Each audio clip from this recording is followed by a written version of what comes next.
Bokama puis nazolo bango donc eza bongo parce que total a déjà nombre ya bato yo baza na souci ya mboka parce que bokende déjà qu'on s'enrôler na ambassade. Total so bozala combien? Nombre kobima combien? Donc makambu sikoyo o bobona ko ambuye batu e ko yeba na sikoyo. Alors batu bozala n'esprit ya kofungama kolinga mboka na yo parce que ndeto lobi un général qui est en train de combattre pour son pays, il est en train de me féliciter. Azana bini à plein bitumba. Siko yoza awa ozomela miliki. Merci na bandeko bazo sunga bandeko bazo supporter vision parce que vous êtes beaucoup, vous êtes belé. Donc yango zo pesa courage na force openda donc zo mona ba force zo matamataka à chaque fois. Donc vous êtes en train Dieu est en train de renouveler sa bonté, sa force chaque jour dans ma vie pour continuer toujours comme ça la musala na sala parce que musala mo faut la mandater pour na sala musala.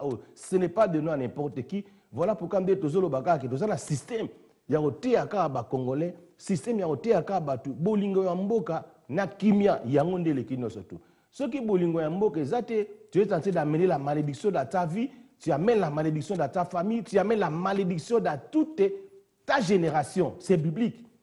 Donc mutu aza ko se poser na ba autorité oyo baza en place et amenaka malédiction. Alors moi en tant que pasteur na bibilo ko na koyi ko ndimate que no batu ba s'opposer parce qu'ils ont même na malédiction. Alors na rolinga biso no surtout za na moko to za na boyokani que personne ne vous trompe.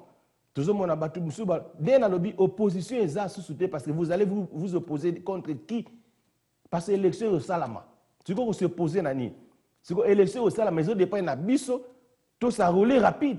Si vous avez un rapide, c'est hyper rapide. Si vous avez un relais malin, parce que j'ai un Congolais, non, je ne sais pas comment on a été pour checker.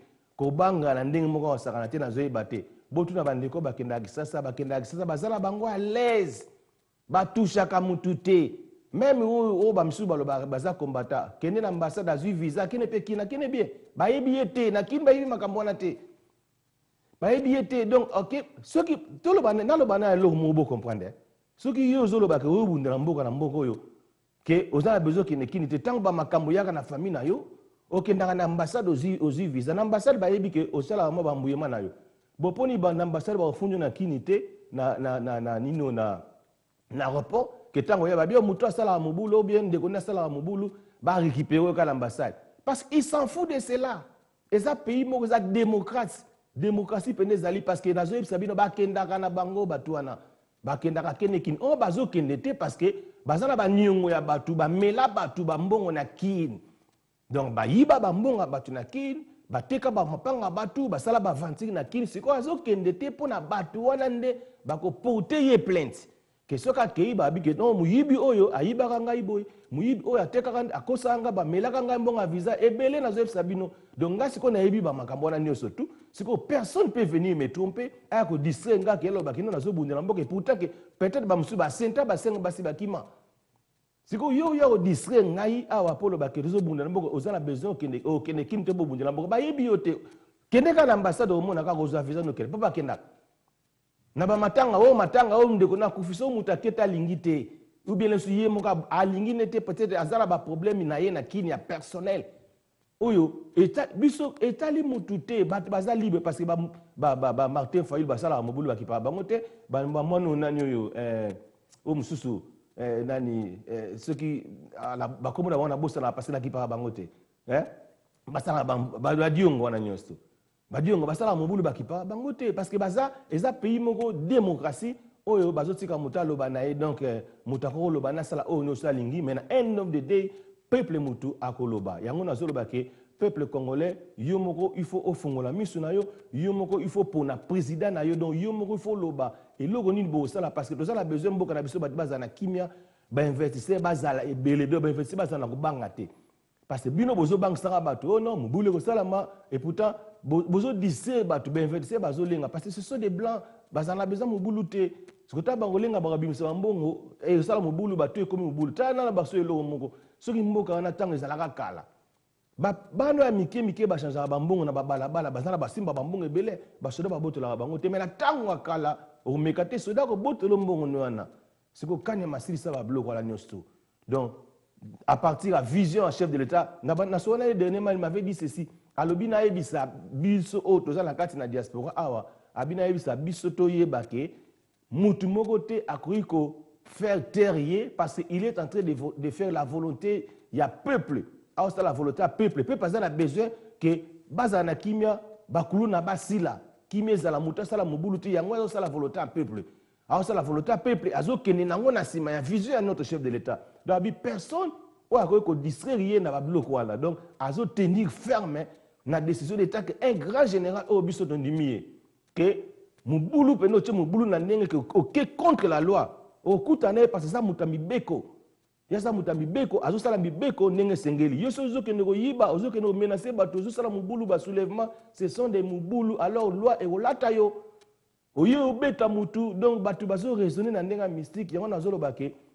Et tant que pasteur, je sais une chose, il y a la malédiction tango batu bazo to sate. Alors nazala ba image à l'éloza journée moko yesengo oyo ndena babike 3 jours ezalaki indépendance na biso. Donc nazala image indépendance total la bourse pe na banda ko vraiment donc mutu no ça na kimia za nesengo. Donc en tout cas chef na biso ne to lobike donc tozala mutu to ko kozwa o akoza lokola yete pour le moment. Donc sur mutu o azali bobi misaka déjà ba Congolais mona ifalo ba asala ndenge otozo mona ara ba mboko ezalaka olingo poser candidature lobike comme na ngaboye na vandi boye na koli boye na botami boye au lobby mais na batu tout mutu mongo te a telema loba abai moi je suis venu de ceci il faut loba nengwa na mutanga bima a se présenter par peuple na a sa biographie na ye to yeba jusqu'à présent batu bazate ka ba muyero ba kangi bonga bandoki awa ba kabita tuna ba musa ba muye mais bako poser candidature. Alors suivez les images. God bless you. See you next time. Keep in touch with friends and family across Europe with Leica Mobile's new EU Plus bundle for only £35. EU Plus bundle gives you Dolombo.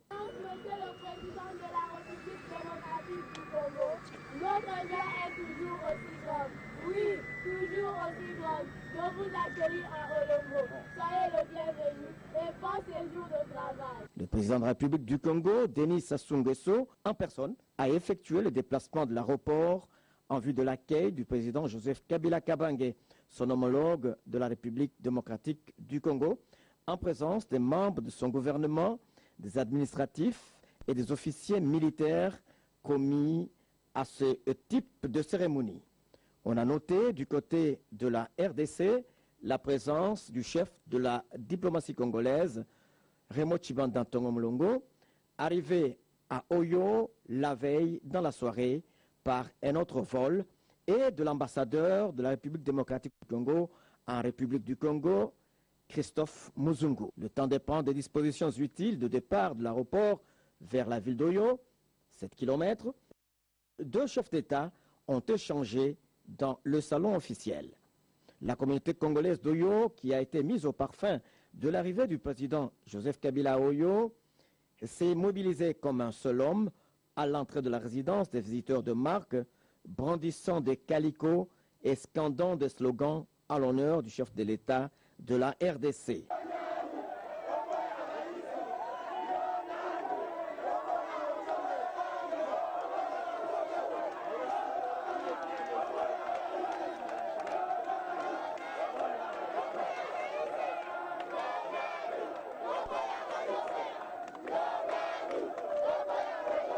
C'est à cette résidence temporaire que le premier tête-à-tête entre le président Denis Sassou et Joseph Kabila a eu lieu le 2 à mi-journée pour un autre entretien bilatéral à la résidence officielle du président Sassou Nguesso. Un huis clos qui a duré plus de 3 heures, à l'issue duquel huis clos, un communiqué final